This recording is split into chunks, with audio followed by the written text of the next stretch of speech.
Selamat pagi, perkenalkan nama saya Anastasia Anita Manulang. Saya peserta Latsar Angkatan 43 dengan NDH 3 Pemerintahan Provinsi Kalimantan Utara.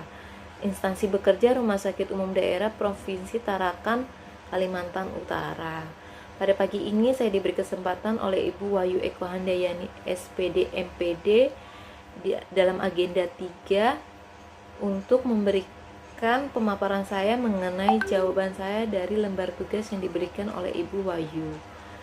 Dari lembar tugas pertama, Ibu Wahyu bertanya kepada saya mengenai identifikasi analisis isu pelayanan publik. Di sini yang saya dapat identifikasikan ada 6. Yang pertama adalah prosedur yang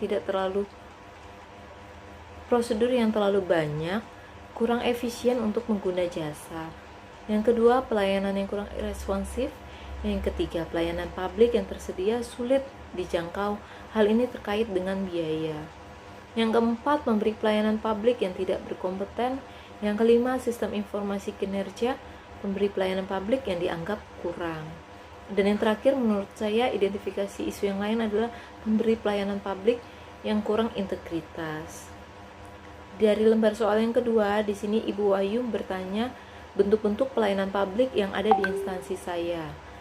Pada saat ini saya bekerja pada instansi Rumah Sakit Umum Daerah Provinsi Tarakan, Kalimantan Utara, di mana pemberian pelayanan publiknya adalah jasa. Di sini ada 5 contoh pelayanan publik jasa yang diberikan Rumah Sakit Umum Daerah Provinsi Tarakan, di mana Rumah Sakit Daerah menyediakan perawat sebagai pelayanan publik dalam 24 jam kepada pasien. Yang kedua, petugas pendaftaran pasien rawat inap dan rawat jalan membantu dalam proses pendaftaran. Yang ketiga, petugas administrasi membantu dalam proses administrasi. Yang keempat, petugas apotik memberikan pelayanan dalam hal farmasi.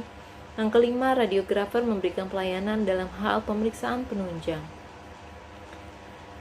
Dari lembar soal yang ketiga, Ibu Wahyu bertanya kepada saya untuk memberikan contoh pelayanan publik yang baik dan yang tidak baik. Di sini pelayanan publik yang baik, contohnya menurut saya, yang pertama pelayanan publik yang transparan dalam memberikan informasi mengenai proses biaya dan lain-lain. Yang kedua, pelayanan publik yang efektif dan efisien sehingga tidak membutuhkan biaya yang banyak dalam proses. Yang ketiga, pelayanan publik yang responsif. Di sini maksudnya responsif adalah mau mendengarkan keluhan pengguna jasa. Pelayanan publik yang keempat adalah yang mudah diakses, seperti untuk kondisi jarak rumah yang jauh dapat mudah mengakses secara online. Kemudian pelayanan yang menerapkan pelayanan secara terpadu. Yang dimaksudkan secara terpadu adalah satu atap dan satu pintu. Pelayanan publik yang tidak baik, di sini saya contohkan ada 3. Pelayanan publik yang tidak transparan, masyarakat tidak memiliki akses untuk bertanya dan menyampaikan keluhan. Pelayanan yang tidak menyelesaikan di waktu yang telah ditetapkan. Kemudian yang ketiga adalah pemberi pelayanan tidak bertanggung jawab, seperti contohnya adalah pengecekan pemberkasan pemohon. Dari lembar soal yang keempat, Ibu Wahyu meminta saya untuk memaparkan contoh penerapan pelayanan publik. Di sini pemberi pelayanan publik mampu untuk transparan dalam arti menjelaskan proses hingga biaya yang diperlukan. Kemudian pemberi pelayanan publik mampu untuk melakukan pengembangan modernisasi guna efisien dan efektif, seperti memiliki link yang mudah diakses. Yang ketiga, pemberi pelayanan publik mampu berkomunikasi secara efektif dan berkesinambungan. Hal itu yang saya jadikan contoh dalam penerapan pelayanan publik.